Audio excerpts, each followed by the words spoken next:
Welcome to Yet Not I, but Christ in Me. What a beautiful hymn. And if you can imagine, I want to treat this like this. It really needs to stay in the space that it was recorded, where it feels like you're in a living room with a bunch of friends and acoustic guitars and having a moment with the Lord. If you can imagine yourself in an old church holding a hymn and it just being a very beautiful moment, it just needs to stay there. It doesn't need to be big vocals.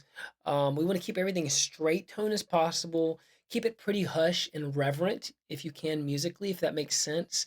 There's a nostalgicness about this where it just feels like it's a throwback to the days we were holding hymns. And I don't know why those hymns hold such a special place in our hearts. I don't know, it's because it's the first time we heard Jesus songs, religious songs that we were, singing in church with people.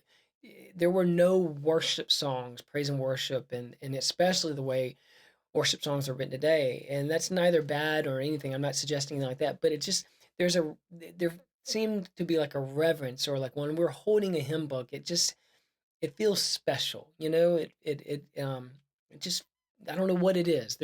And everyone can identify with that. If you grew up, in a church we had hymns.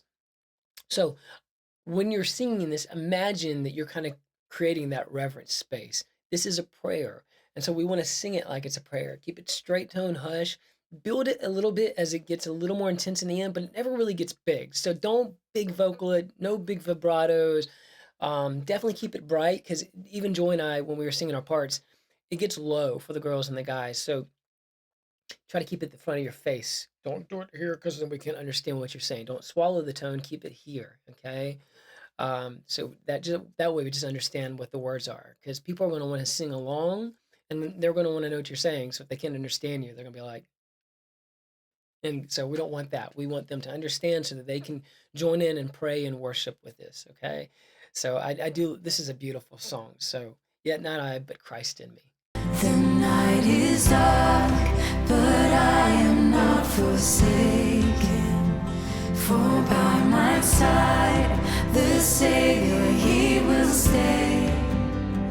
I labor on in weakness and rejoicing.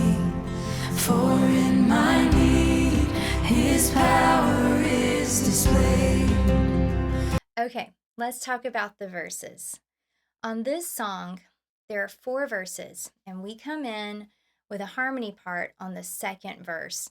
And then the harmony part is actually the same on the verse 3 and verse 4. So what I'll do is I will walk us through the second verse, and then you can take those pitches and apply them to verse 3 and verse 4 with those lyrics. So let's go through the second verse together. And this is incredibly low for me, but I'll do my best. The night is dark, but I am not forsaken. For by my side, the Savior, He will stay.